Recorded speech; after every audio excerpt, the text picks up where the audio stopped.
PIA तैयारा हादसा में जान बहक होने वालों के लिए एक खुशखबरी ये है।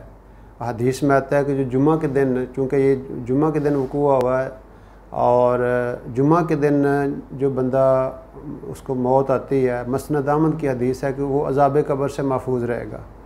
और दूसरी हदीस वो भी मसनद अहमद से है कि जो रोज़ों में बंदा मरता है वो जन्नती होता है। चूँकि दोज़ख के दरवाज़े तो बंद हैं तो अल्लाह रब्बुल इज़्ज़त उसको जन्नत में दाखिल फरमा देते हैं।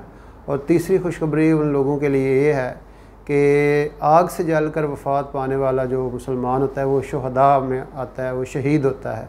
तो ये उन लोगों के लिए खुशखबरी है। अल्लाह ताला उन लोगों को अपने तरफ से बहुत ज़्यादा जज़ाए खैर अता फ़रमाए और लाहिकीन को भी सब्र जमील अता फ़रमाए। बहुत बड़ा हादसा है और चूँकि ज़हनी तौर पे बंदा उसके लिए तैयार नहीं होता, एकदम वो उसको ख़बर मिलती है तो वो सुनने वालों पे वही the wearer knows where the shoe pinches, वो जो उसको ही पता होता है जिस पे गुज़रती है। बाकी ये है कि वो तो चले गए हैं अल्लाह ताला के पास, अल्लाह ताला उनके मग़फ़िरत फरमाए और उनके दर्जात बुलंद फरमाए।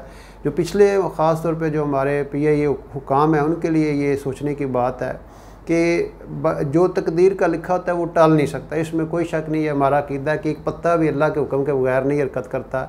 लेकिन इस हवाले से चूँकि हमारा जो सेफ्टी का सिस्टम है वो कम से कम इस लेवल का होना चाहिए। ये भी एक वीडियो वायरल हुई थी कि वो जहाज़ जब अभी चला नहीं था तो उसके इंजन में से ऐसी अजीब आवाज़ें आ रही थी।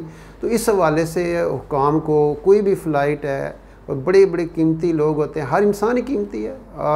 वो गाड़ियों के पीछे लिखा होता है किसी को हकारत की नज़र से मत दे कि हर चेहरा किसी का महबूब होता है। तो हर एक बंदे ही उसकी बड़ी कीमत है। और इस हवाले से अगर कई दुनिया की एयरलाइंस हैं, 1985 में आखिरी हादसा हुआ था जापान एयरलाइन का, उन्होंने ऐसा सिस्टम फ्रेम किया कि आज तक उसके बाद कोई हादसा नहीं हुआ। तो ऐसे अगर हमारे जो ये हुकाम है ये भी अपने इस सेफ्टी की तरफ ज़रा तवज्जो ज़्यादा दें। अगर कोई ऐसी फ़ाल्ट आ भी गया, आप मुसाफिरों को उतार दें, अनलोड कर दें, अगले जहाज़ में भेज दें या रिफ्यूज़ कर दें।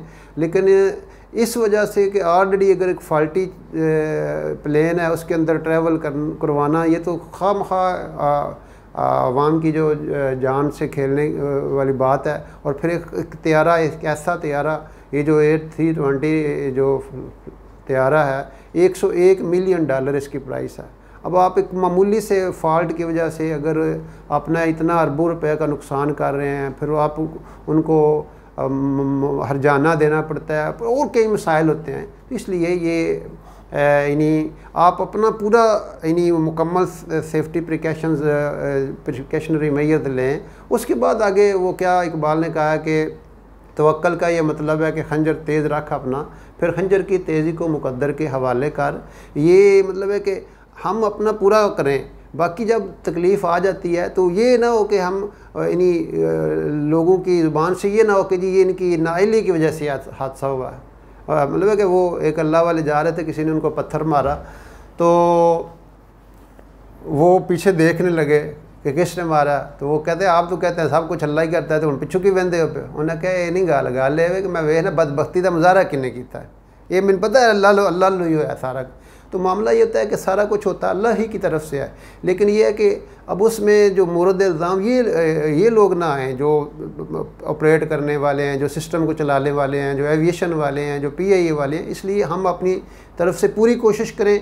आगे अल्लाह रब्बुल इज़्ज़त की तरफ से ज़ाहिर है पूरी, जब तकदीर का वो कलम चल जाता है फिर दुनिया की कोई ताकत उसको रोक नहीं सकती अल्लाह रब्बुल इज़्ज़त से। फिर भी हम दुआ करते हैं कि अल्लाह ताला उनको अल्लाह दर्जात अता फरमाए और हमें भी ऐसे इक़दामात करने की तौफ़ीक दे, हिम्मत दे और हमें अपनी जो है